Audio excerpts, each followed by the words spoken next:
Football is Football is America. If you don't like it, you can kiss your candy ass at the moment in time.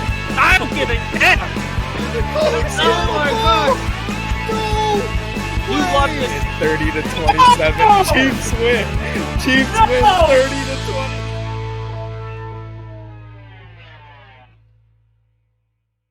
All right. And our next game, we both took Buffalo to get this win at home. The Steelers, they came out and they looked just awful. They couldn't get a first down. Mason Rudolph didn't really look like the guy. I was saying put Trubisky in. Like, this guy absolutely stinks. This guy stinks. He did. And the Bills, they scored early in this game. And that continues to be a hot streak for them, coming out hot in these games that they've been winning. But the Steelers did kind of come back into the game in the beginning of the second half to make it at least a little bit competitive. But then the Bulls eventually pulled away. Mike Tomlin in his press conference, they asked him a question about his career and his contract only has 1 year left on it. And he just walked out of the freaking room. Yeah. And Not having it. I don't have a problem with that. Like, Mm-hmm. I was always told growing up, there's a time and a place for everything. And it's probably not like the following day after you're eliminated from the playoffs or the following week, they do a whole State of the Union. They thank the fans. They talk about state of the franchise. Usually the owner will be down there answering questions. It's just not a good time to ask Mike Tomlin about his career. Like, obviously he's upset about this loss right now. Yeah. And I just think it's funny that he's getting a lot of the blame when Mason Rudolph is his freaking quarterback. Mason Rudolph is not a starting quarterback, and he had to go to Buffalo to play the hottest team in the AFC. I think Mike Tomlin did the best with what he had. I would have liked to see Najee Harris get going a little bit more. Yeah. He was under 50 yards rushing. That wasn't very good, so Buffalo played it good. Buffalo knew that if they just stop the run and make Mason Rudolph beat you with his arm, he can't. If he could, he would have been a starting quarterback, and instead of a third stringer. He wasn't even a second stringer. That's exactly what we talked about too, was the run game. Stop him and get Mason Rudolph to beat you. That's exactly what happened. I think Buffalo continues to look like a team that just seems different. There's something different about them than the other years. There's Josh Allen throwing interceptions is normally a big story. What is Josh Allen going to be in this game? I thought Josh Allen looked exactly the way he looked in the regular season. That run he had, the 60-yard run or 55, 52, he ran and you can just tell like he's playing at a higher level. And I do think for this weekend, Rick, there was a lot of teams that just looked like they didn't want it. And the number one way to tell a team doesn't want it is not tackling, right? How many? We'll get to the Eagles later, but tackling. Oh, yeah. It's just, I thought there was plenty of plays, including that 52-yard run where the Steelers just, I don't know if they didn't want it or if they really thought he was going to slide, but I mean, you should know by watching film that Josh Allen's probably not going to slide. Like, that's not new information. It's not like Aaron Rodgers did that. Or I could see if like Daniel Jones snuck one. But this is freaking Josh Allen. Like, this is what he does. He runs the football. His over-under was at 67 rushing yards going into the game. He's literally part of this offense. Like, wow. They run for over 100 yards every game, and sometimes they do that with Najee Harris or with Jalen Warren. No, with Cook only having 40 yards. They can still get to over 100 yards on the ground with Josh Allen. He is, and you look at Jalen Hurts, who was also a running quarterback. You don't see him run anymore. Josh Allen has refused to give this part of his game up. And unlike other quarterbacks that we've seen run, Michael Vick, Lamar Jackson, those are like the two big ones that come to mind. Yeah. Yep. Josh Allen's a little bit stockier, a little bit bigger. And it seems like he's not really cashing these checks that are supposed to come up and catch up to him. because all the announcers, all they talk about is, oh yeah, he's gonna not slide in his first year, but year 3 he's gonna start sliding, and the Chris Collinsworth weird Year 4. yeah. It's like, okay, well, here we are, and he's still not sliding. This is who Josh Allen is. Josh Allen and the Bills, I had them being my Super Bowl team, and I have my dark horse AFC being the Texans. But I think with the way the Bills are playing right now, it's going to be tough for anybody to beat them because they look happy again. There was a lot of just when the vibes aren't right, man, nothing goes well. It's just a real thing. Like, even like if our vibes are wrong, this podcast doesn't go as well. You have to have vibes. Like, energy is real, and energy is something that can be felt. And I could just tell that. Remember that game where Stephon Diggs lost and he went home and didn't wait for the speech, and they're kind of turning on each other. Stormed off, It seems like there's been some kind of it's been unifying ever since they got rid of their offensive coordinator. There's been something about the team where it's like, okay, we have no more excuses. So collectively, it's on us now to prove that that was the issue. And unlike Matt Canada in Pittsburgh, this team actually got better after firing their offensive coordinator. I know the Steelers had that one game, but I mean, long term, they look better. They look healthier.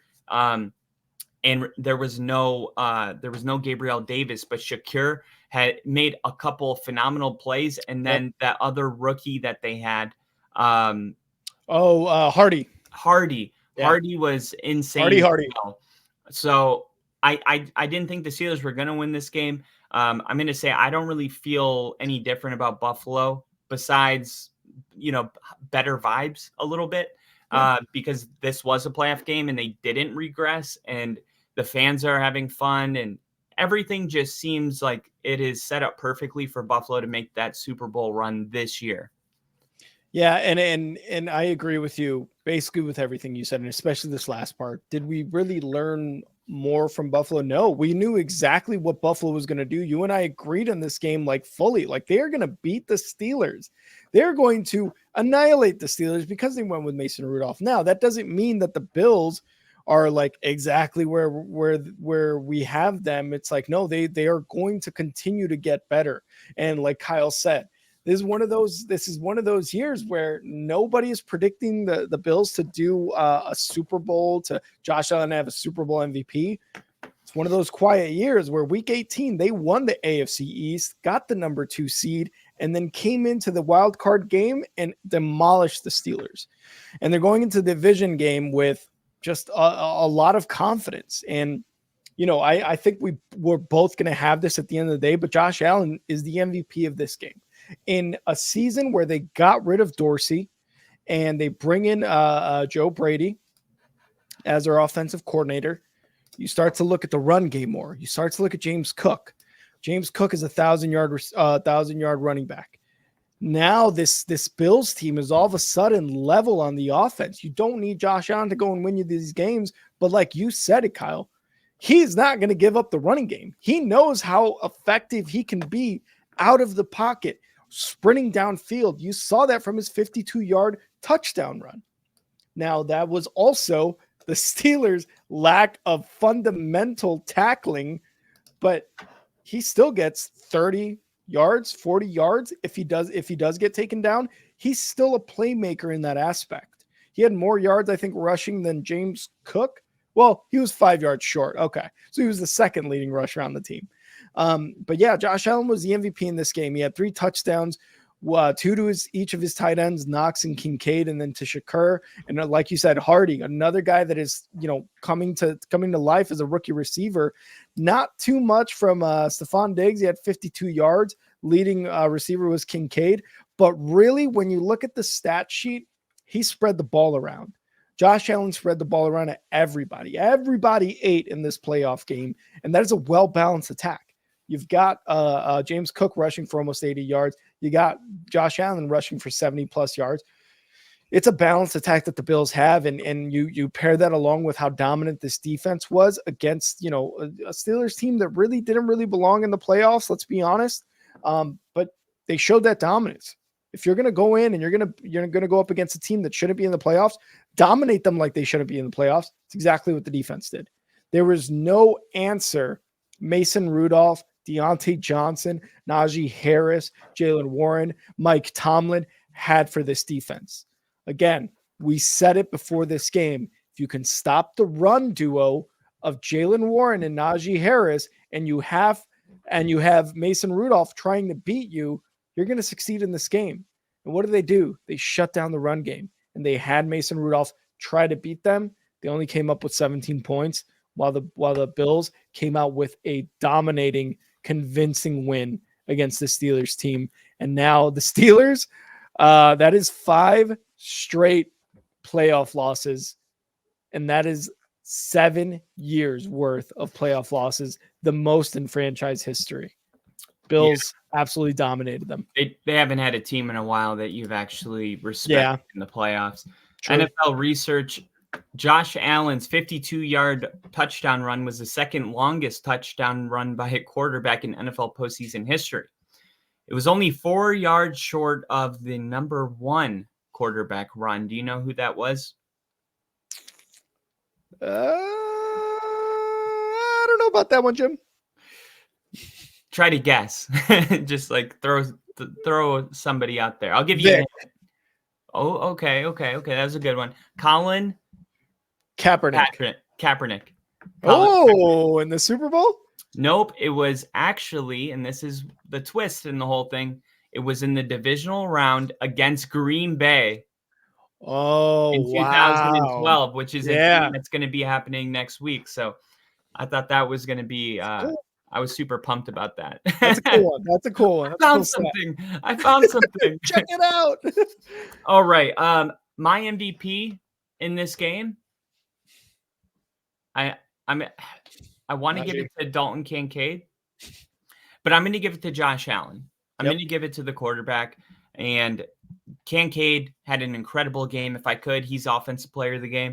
Mm-hmm. But if you're talking most valuable player, it's got to go to Josh Allen. He didn't put his team in, bad positions. He had 1 interception, I believe, or was that week 18? No interception. I'm thinking of the one where he was running to his right and he threw it. No, that was against the Dolphins. A lot of football in the last couple of days, but he didn't put his team in any bad situations, and he came out.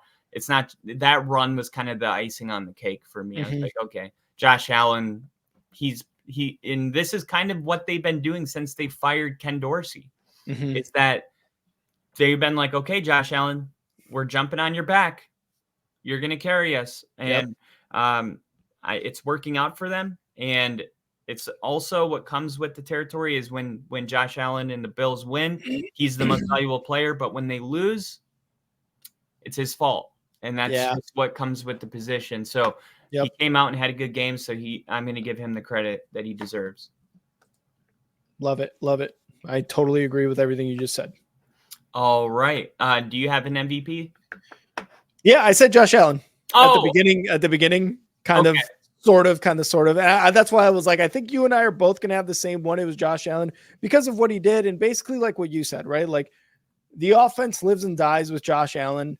We've blamed them before for his, kind of gunslinger, ways and getting those interceptions, 1 or 2 interceptions that really cost the Bills. But in this one, he threw 3 and he rushed for 1. That was the offense, man. Josh Allen was the offense in this game, and that's why they dominated.